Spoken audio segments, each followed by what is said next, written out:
She had the papers in her hand when the judge finally looked up. The thick envelope, the court seal, her attorney sitting still beside her. He scanned the room slowly, first my sister, then my parents gripping each other behind their lawyer like they were bracing for a crash. Then his eyes landed on me.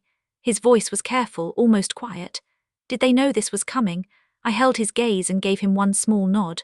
What happened in the next 12 minutes I will never forget. The bailiff moved. My sister's scream bounced off the walls hard enough to make the court reporter flinch.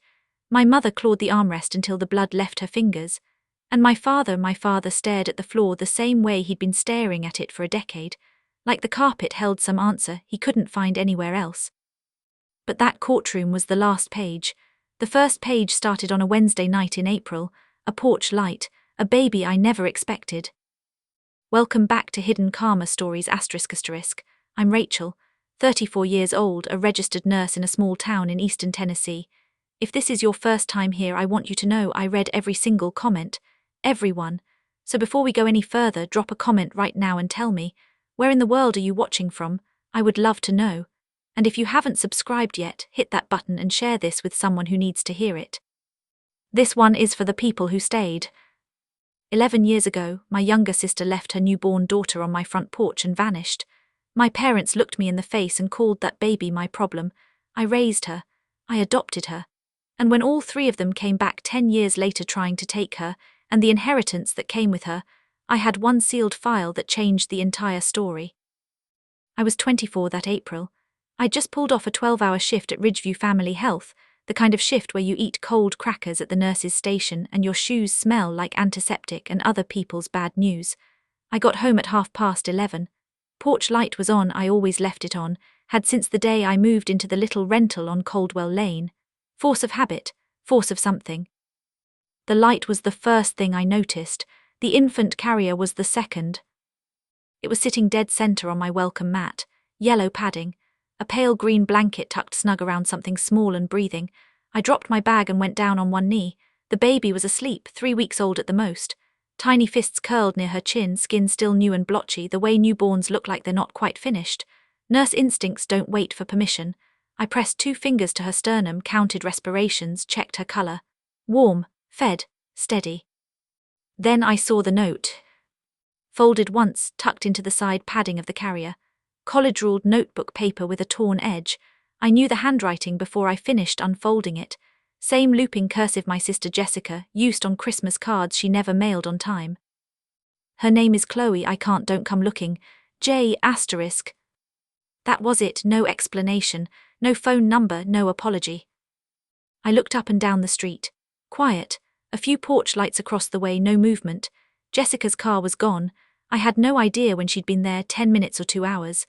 I gathered that baby against my chest, felt her stir but not wake, and I called 911 with my free hand. Then I called my parents. Mom's phone rang out the first 2 times. Dad picked up on the third, voice thick and slow with sleep. I told him everything. The carrier, the note, the baby. He was quiet for a long stretch. "I'll talk to your mother," he said, and he hung up. By sunrise I'd bought formula from the 24-hour Walmart in Clarksville, still in my scrubs, a newborn in a car seat on the checkout belt, a cashier giving me a look I chose not to read. I drove to my parents' house on Birchwood Drive at 8 in the morning. 20 minutes. Same brick ranch with the wind chimes my mom hung the year I graduated high school. I knocked. Dad opened the door. He stepped aside like he meant to let me in, but Mom materialized behind him, arms folded, face already made up. She didn't step forward. She didn't look at Chloe. "Your sister made her choices," she said.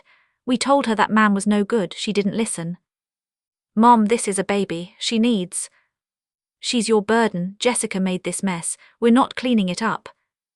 I looked at my father. His hand was on the door frame, knuckles tight.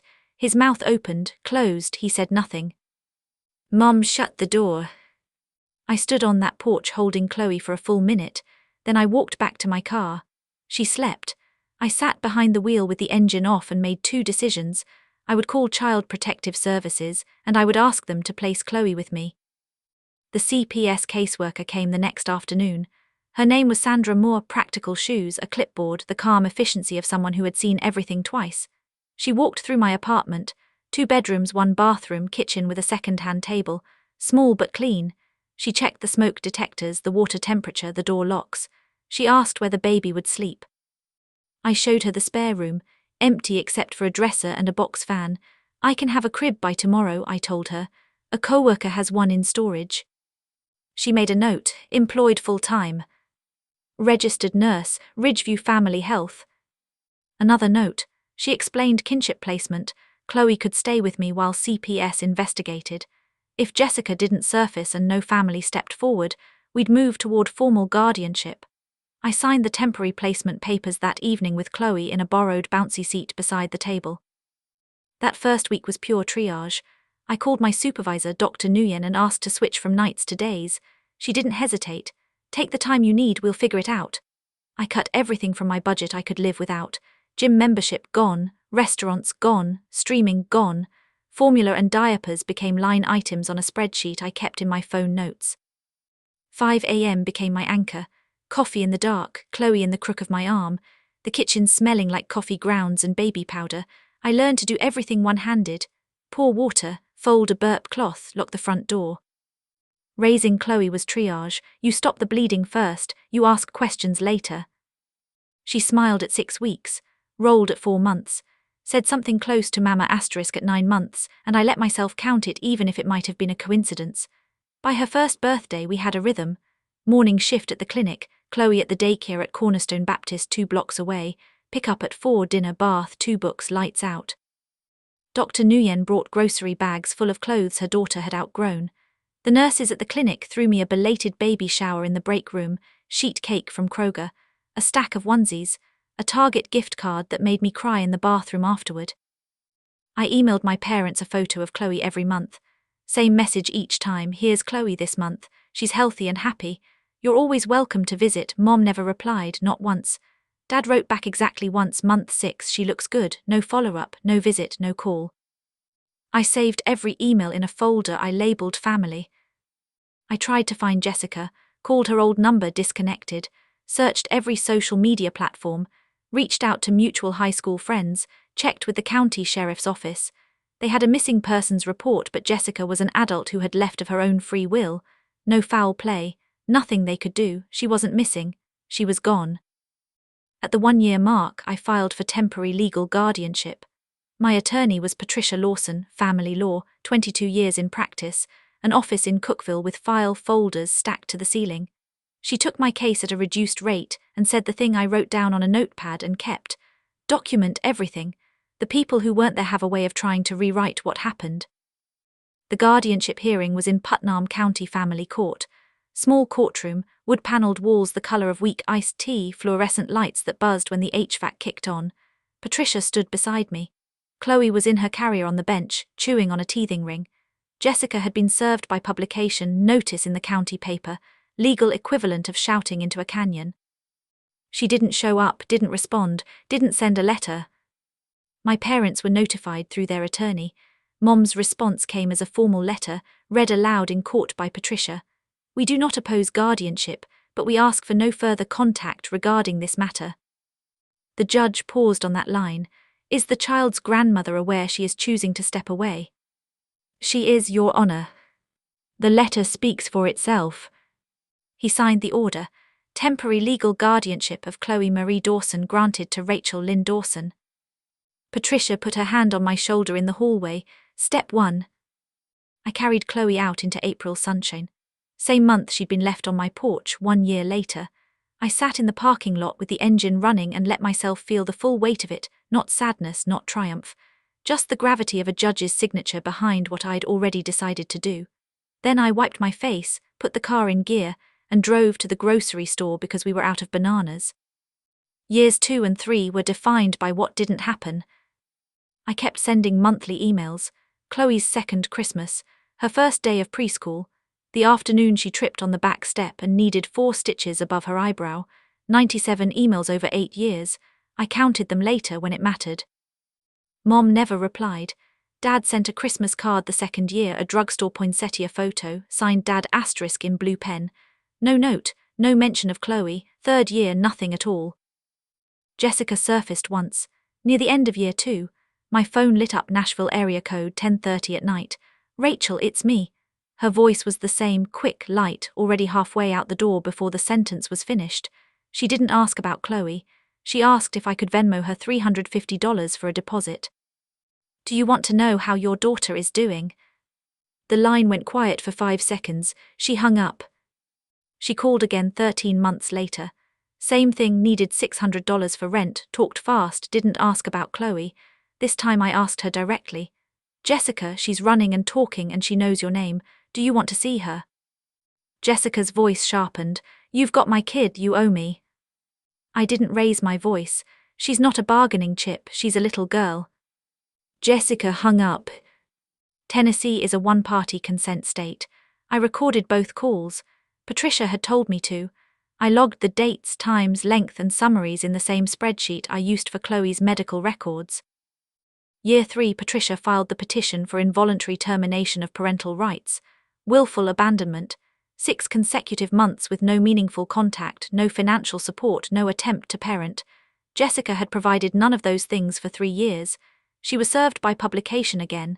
Same newspaper, same canyon, same silence.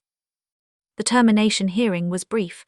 The judge reviewed everything, the CPS records, the guardianship file, the documented absence, Jessica's failure to respond. He terminated her parental rights effective immediately. Adoption proceedings followed. The finalization hearing, a judge with silver hair and reading glasses asked Chloe, 4 years old, holding my hand in her yellow dress, if she understood what was happening. Mama said I'm getting adopted, Chloe said. The judge smiled, signed the decree. Rachel Lynn Dawson, legal adoptive mother of Chloe Marie Dawson. Walking out, Chloe pointed at the flagpole in front of the building. Mama, that flag is huge. It really is, I said. That night I left the porch light on, same as always. I had never once thought about why I kept doing it. It was just the thing I did, the light that was on when I found her, the light I left on every night since. Chloe pressed her nose against the screen door and peered at it. Lights on, Mama. Lights on, I said back. I thought the hard part was over. I really did.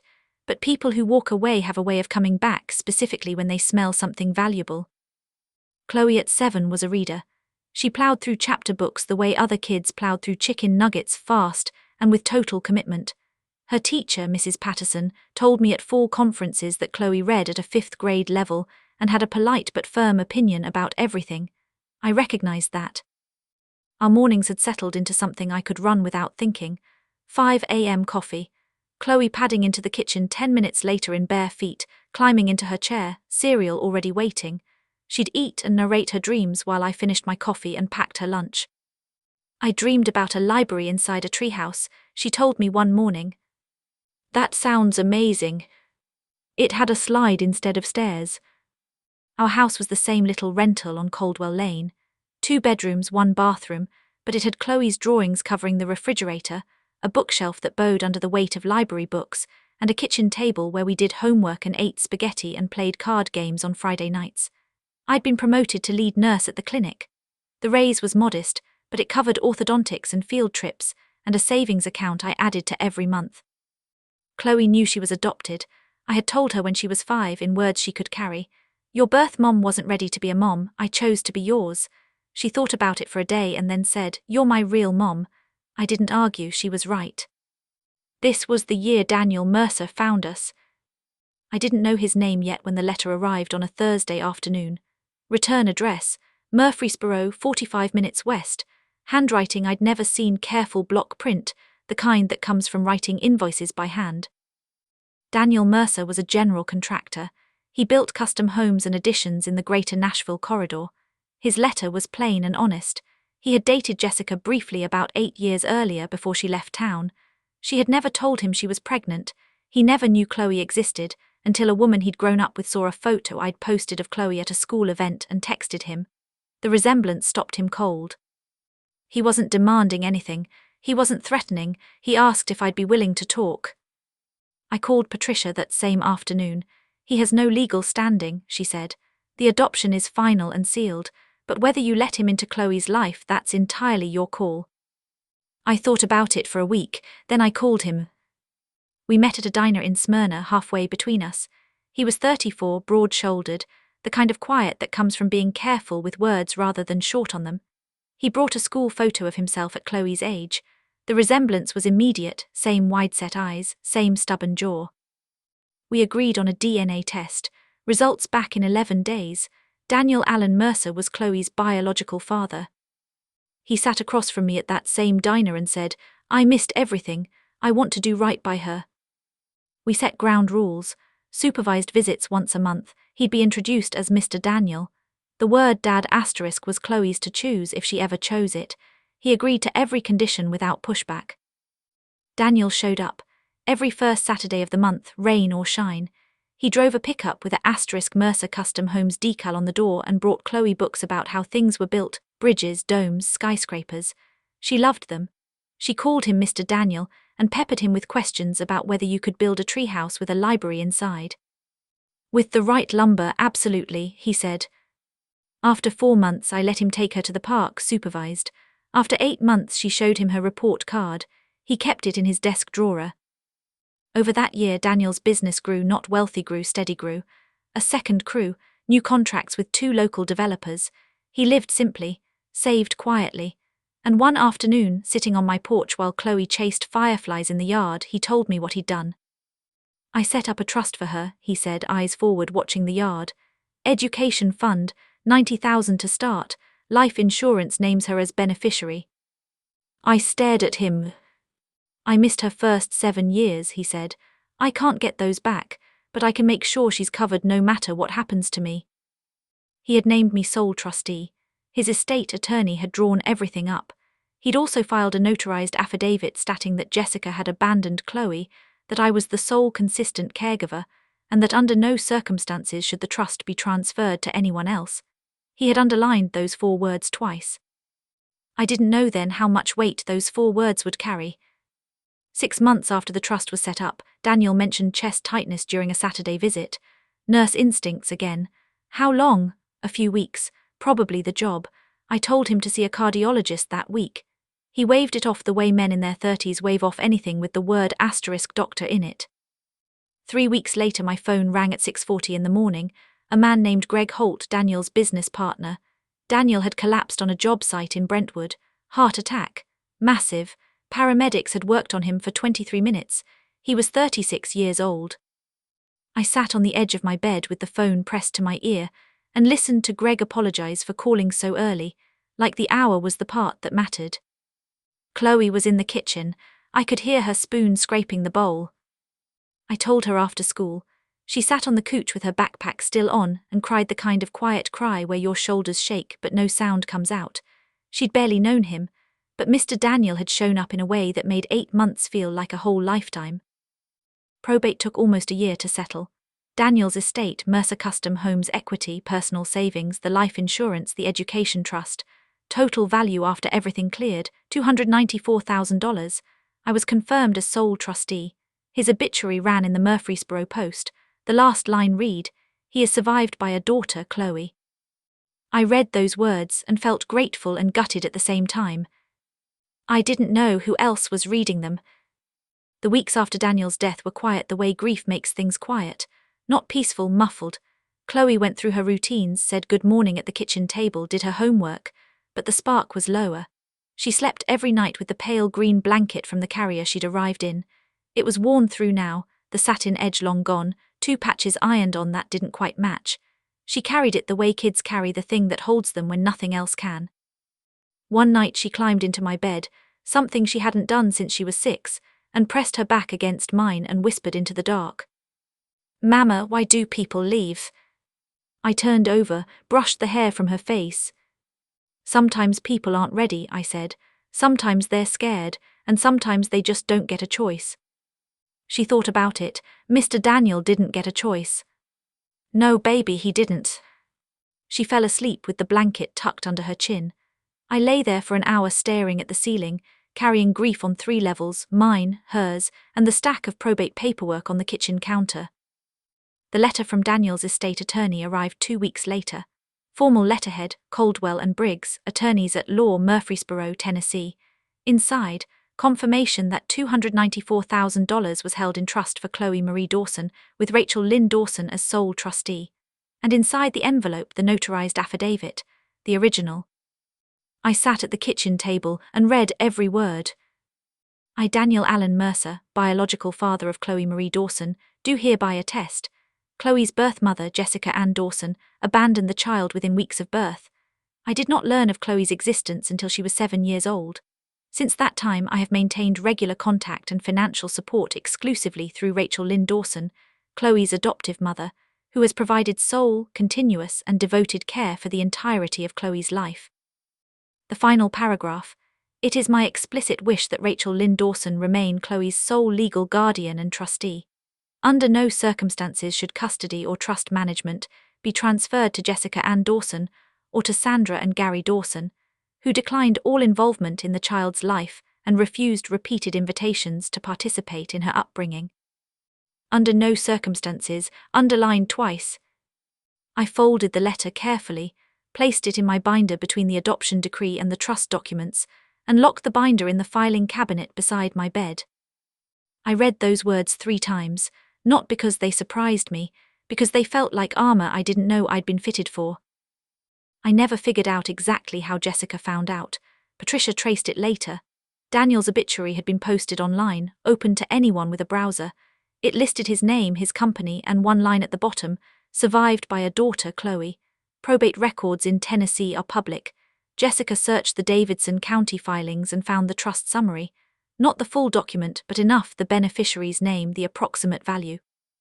She called my mother that same week. I know this because my mother told me later in court, when it no longer mattered what she admitted. Jessica's pitch was simple. Did you know Chloe's father left her almost $300,000? My mother's response by her own account, what? The 3 of them met at my parents' house on Birchwood Drive. First time Jessica had been there in nearly 10 years.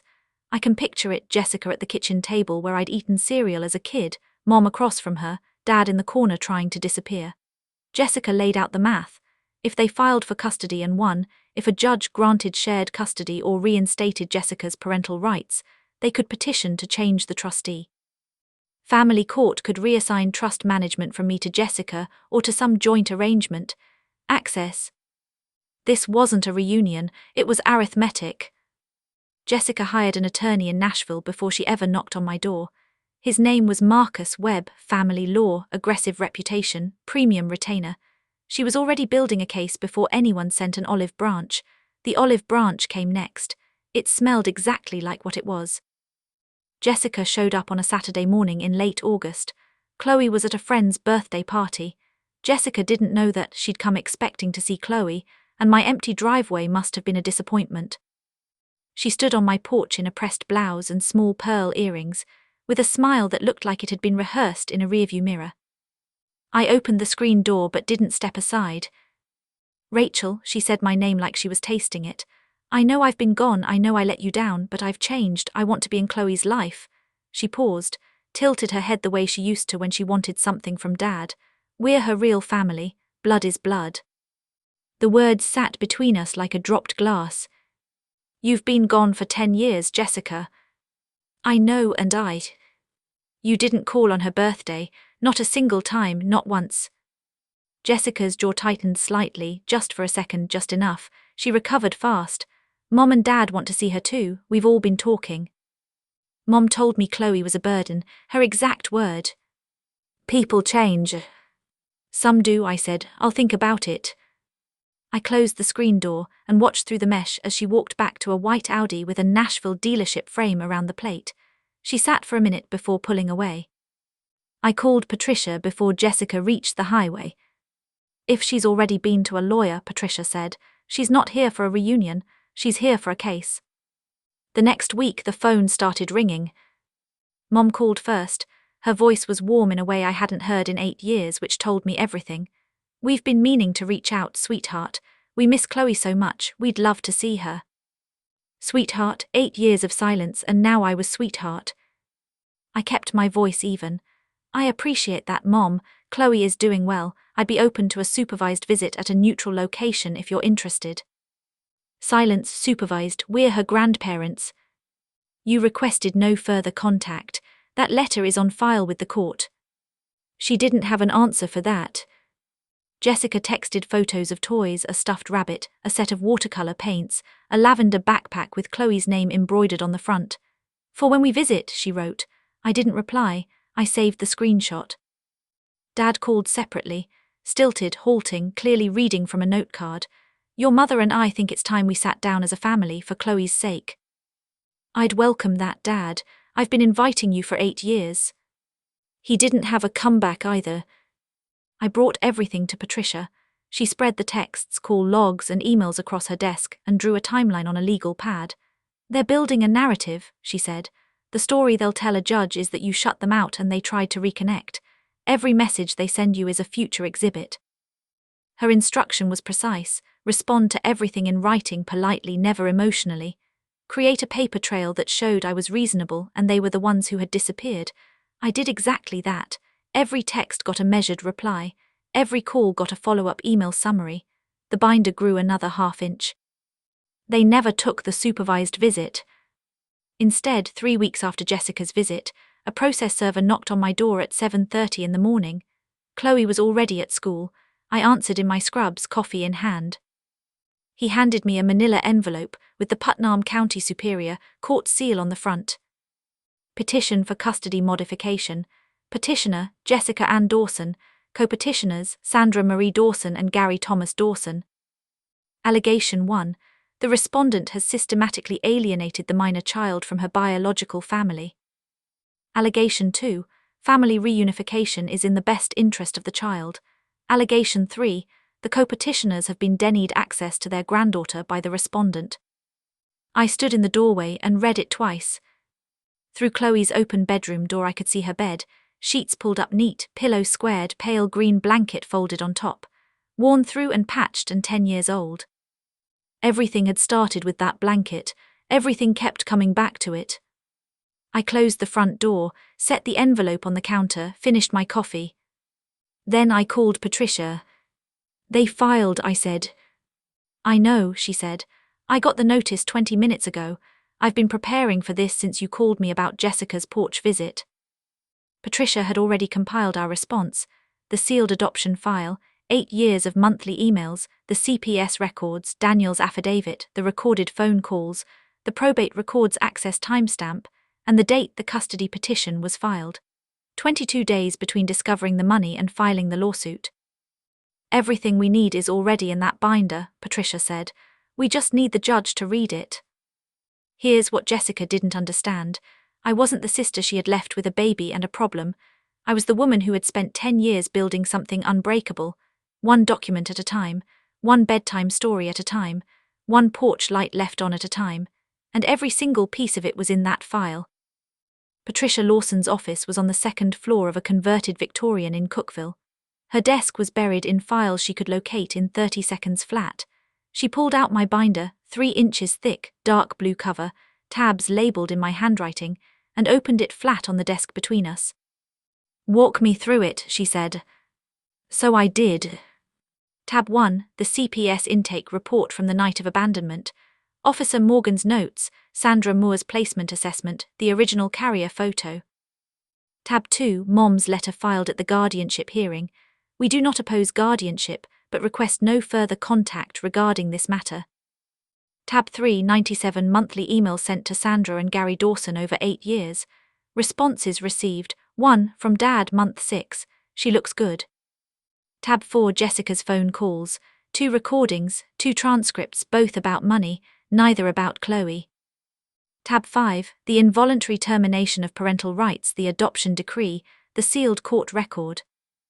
Tab 6, Daniel Mercer's notarized affidavit, naming me sole trustee, explicitly excluding Jessica, Sandra and Gary. Tab 7, the timeline Patricia had built. Jessica accessed Daniel's probate filing on September 7th, filed the custody petition on September 29th, 22 days. Patricia closed the binder. We're not going to argue with their lawyer. We're not going to get emotional or give speeches. We're going to submit this file and let the judge read it. 9 years of documentation against 3 weeks of crocodile tears. She paused.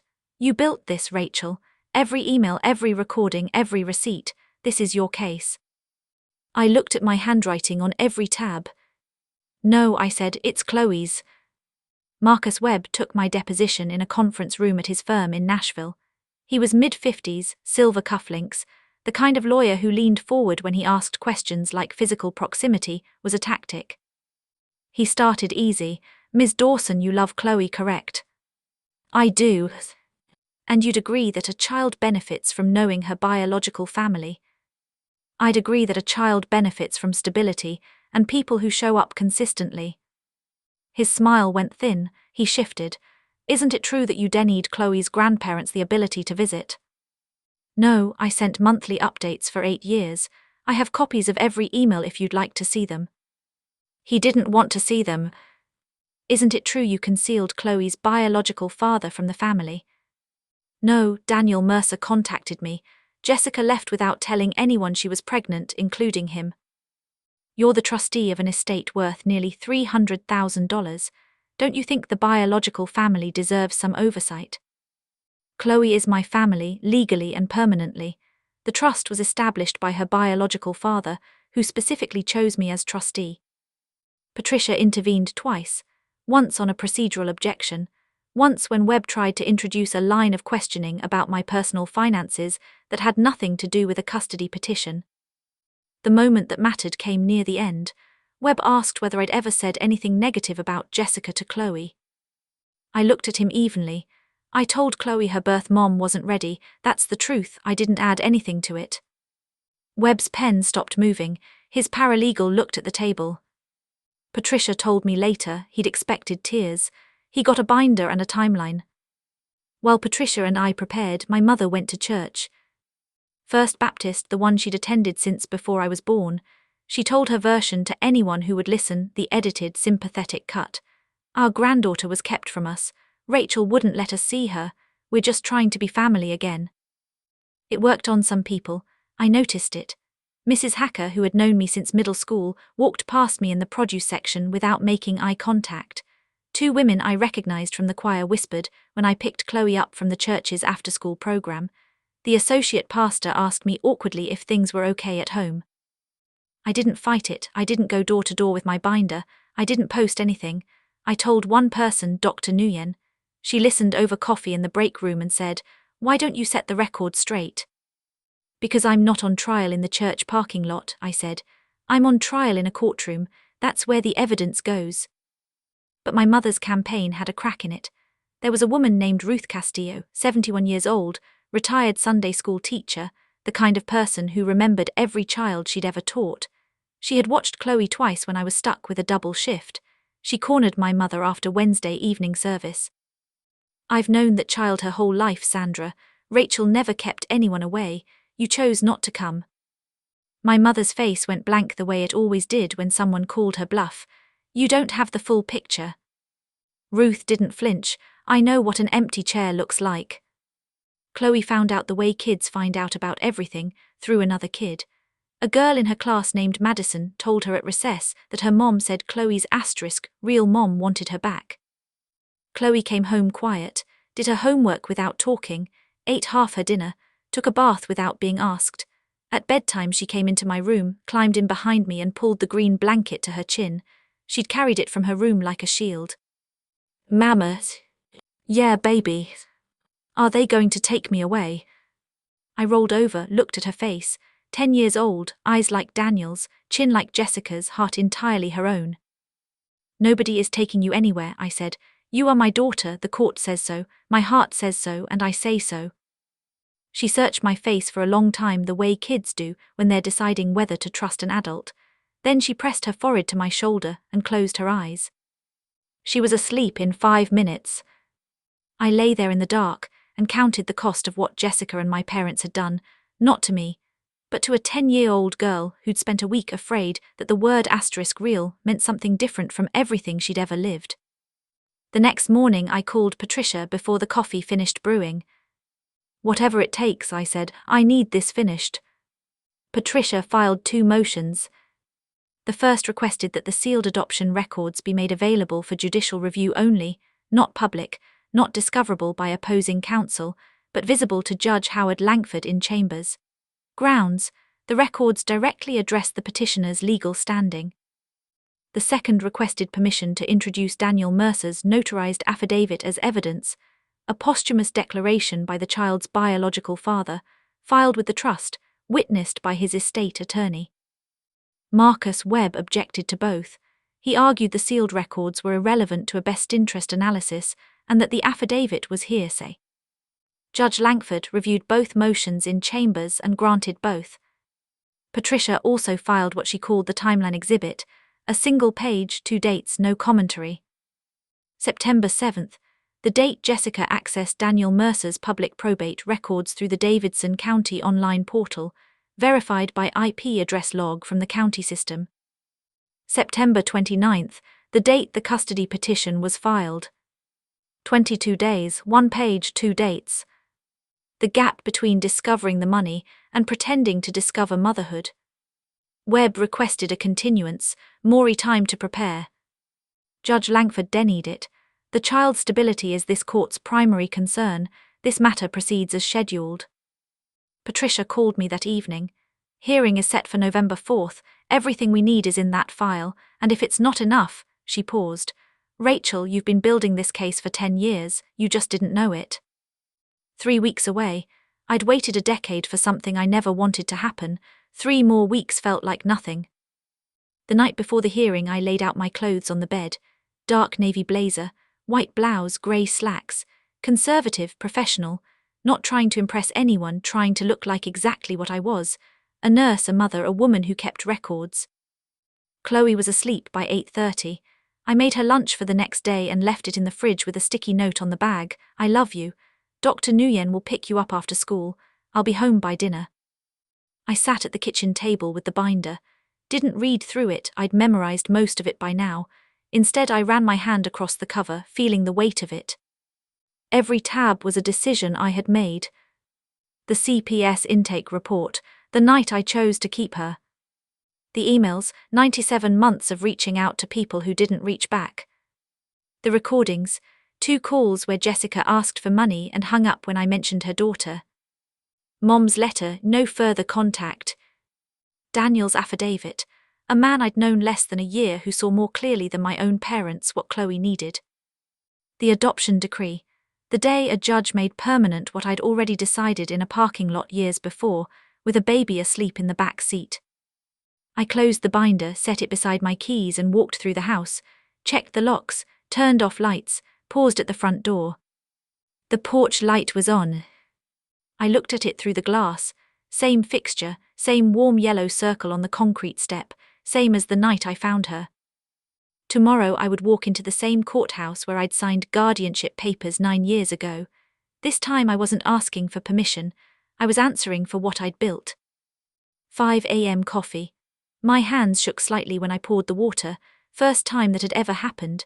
I held the mug with both hands and drank it at the counter, watching the sky go from black to grey through the kitchen window. Then I got dressed, checked the mirror once, picked up the binder and drove to Putnam County Courthouse.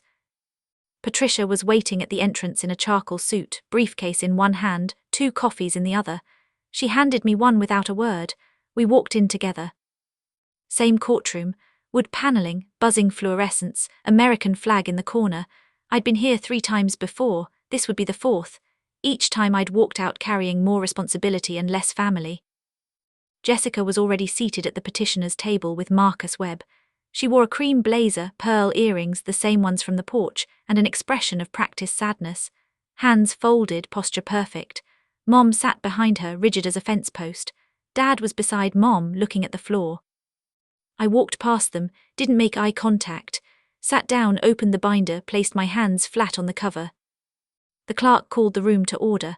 Judge Howard Langford entered, late 50s, close-cropped grey hair, reading glasses on a thin cord around his neck. He sat, reviewed papers on the bench, then spoke. In the matter of the petition for custody modification regarding the minor child, Chloe Marie Dawson, case number 24 CVD 2031, I'd like to begin with the sealed file. Webb went first. He called Jessica to the stand. She walked up with measured steps and dabbed her eyes with a folded tissue before she even sat down. Miss Dawson, Webb began, can you describe your relationship with the minor child? Jessica's voice trembled carefully. Chloe is my daughter, I gave birth to her, I loved her from the moment she was born. And why did you leave her with your sister? Jessica looked at the judge. I was 25, I was alone, the father didn't even know I was pregnant, my parents were disappointed in me, I didn't know what else to do, I thought Rachel could give Chloe stability while I got myself together. Did you intend to come back? I always planned to come back. Pause, but Rachel, she made it clear I wasn't welcome, she cut me off from my own child. Jessica straightened. We're her real family, blood is blood. Mom testified next. Same polished grief, same rehearsed helplessness. We begged Rachel to let us see Chloe. She refused every time. She kept that child away from her family. Dad went last. He sat in the witness chair with a note card and read from it in a voice that cracked twice. Family should be together. We want to know our granddaughter. We have that right. He looked up at me once, one brief, quiet look, then looked back at the note card. Patricia didn't cross-examine any of them. She made 3 notes on her legal pad, underlined one and said, Your Honor, we'd like to present our response. She stood, Your Honor, with the court's permission, I'd like to direct your attention to Exhibit A, the sealed adoption record of Chloe Marie Dawson, previously admitted for judicial review. Judge Langford had the file in front of him. He'd been reading it while the petitioners testified. Now he opened it fully, adjusted his glasses and turned pages. His expression was neutral through the first page, neutral through the second. By the third, something shifted, a tightening along his jaw, a slight narrowing of his eyes. He read Mom's letter. He read the CPS intake report. He read the TPR ruling, involuntary termination based on willful abandonment. Jessica served by publication. No response, no appearance. He read the adoption decree. Then he turned to the last section, Daniel's affidavit. He read it slowly. His finger moved along one line near the bottom, the part where Daniel had underlined under no circumstances twice. He read it again. Then he set the file down, removed his glasses, looked at Jessica at the petitioner's table, looked at my parents behind her, looked at Marcus Webb, then he looked at me. Ms. Dawson, he said, he meant me, does the petitioning party have any idea what's in this file? I understood what he was asking, whether they knew what they had walked into. Your Honor, I said, voice even, they were present for every event documented in that file, they chose not to act on any of them. Judge Langford held my gaze for a moment, then he turned to the petitioners. Do they have any idea what's in here? Patricia walked the court through the file piece by piece. She didn't rush. She didn't raise her voice. She laid out facts the way I lay out vitals on a patient chart, measured, sequential, impossible to misread. Your Honor, the petitioner alleges systematic alienation. The record tells a different story. She held up the email log. The respondent sent 97 monthly emails to Sandra and Gary Dawson over an 8-year period. Each email included a current photo of Chloe and a standing invitation to visit. Responses received. 1. From Gary Dawson, month 6. She read it aloud. She looks good. She held up Mom's letter from the guardianship hearing. Read it in full. We do not oppose guardianship but request no further contact regarding this matter. Then she read Mom's text from the night of abandonment, the one sent at 2 in the morning. She read it without inflection. She's your burden now. Jessica made this mess, we're not cleaning it up. The courtroom was still. Mom's face went pale. She gripped the bench edge with both hands. Patricia played a 15-second clip from the second phone recording. Jessica's voice clean and cold. You owe me, you have my kid. Then the timeline. Patricia placed a single sheet on the projector, 2 dates. September 7th, the day the petitioner accessed Daniel Mercer's public probate records online, verified by IP address log from the Davidson County portal. September 29th, the day this custody petition was filed. 22 days, Your Honor, between discovering that the child's deceased biological father left a trust valued at nearly $300,000 and filing this petition. She paused. This case is not about a child, it is about a trust fund. Webb objected. Judge Langford looked at him over his glasses, overruled. Patricia read Daniel's affidavit aloud, the full text. When she reached the final paragraph, she slowed. Under no circumstances should custody or trust management be transferred to Jessica Ann Dawson or to Sandra and Gary Dawson. who declined all involvement in the child's life and refused repeated invitations to participate in her upbringing. Jessica's hands dropped to the table. Judge Langford took less than 5 minutes. He did not retire to chambers. He did not request a recess. He spoke from the bench with his glasses in one hand and the sealed file in the other. The court has reviewed the sealed adoption record, the evidence presented by both parties, and the testimony provided. The facts are as follows. He listed them without emotion. Jessica's parental rights had been involuntarily terminated 7 years prior under Tennessee statute for willful abandonment. She had not contested. She had not appealed. The adoption of Chloe Marie Dawson by Rachel Lynn Dawson was final, lawful, and fully compliant with every statutory requirement. The sealed record confirmed it entirely. The petitioner has no legal standing to seek custody modification. The petition is denied and dismissed with prejudice. On the grandparent claim, the co-petitioners had voluntarily disengaged from the child's life for its entirety. The evidence overwhelmingly showed the respondent had made consistent, documented, repeated efforts to include them. Additionally, the timing of the petition, filed 22 days after the discovery of the child's inheritance, raised substantial concerns about the motivating factors behind this filing. The request for court-ordered visitation was denied. Jessica stood before the judge finished. Her chair scraped the floor. "That's my daughter." Her voice cracked and spread across the room. "You can't do this, she's my blood, you took her from me, you stole everything." She was pointing at me. "This isn't over." Judge Langford cut through it clean. "Remove the petitioner if she cannot maintain order." The bailiff stepped forward. Webb reached for Jessica's arm. She pulled it away. The bailiff guided her toward the hall. Mom rose and followed, chin high, jaw locked. Dad was last. He paused at the door and looked back at me, a long, quiet look that lasted only a second, then walked out. The courtroom emptied. Patricia touched my arm. "It's done." I sat there for a moment. The fluorescent lights buzzed. The clerk filed papers. The flag in the corner hung still. I picked up my binder, tucked it under my arm, and walked out. The hallway was empty. No scene in the parking lot. No final confrontation. Just the sound of my shoes on the tile and November light coming through the glass doors at the end of the hall. I drove straight to Dr. Nguyen's house. She lived in a brick ranch on the east side of town, wind chimes on the porch, potted chrysanthemums in the yard. Chloe was sitting on the front steps with a book in her lap, shoes untied. She looked up when my car door opened and started running before I was halfway across the lawn. "What happened?" I knelt in the grass and held her face in both hands. "Nobody is taking you anywhere, not today, not ever." She hugged me hard enough to bend my blazer collar. Dr. Nguyen stood in the doorway and gave me one quiet nod. That was enough. We drove home with the windows cracked. November in eastern Tennessee, where the mountains go copper and the afternoon light turns gold by 4 o'clock. Chloe hummed something off-key from a song she'd learned in music class. We pulled into the driveway on Caldwell Lane. The porch light was on. It had been on when I left that morning, and it was still on now, the way it had been on every night for 10 years. Chloe ran up the steps and turned the knob. "Come on, Mama." I stood in the driveway for one more breath. Then I went inside. We did homework, made spaghetti, played cards, normal evening. Normal was the victory. A week later, Mum called. I picked up on the second ring.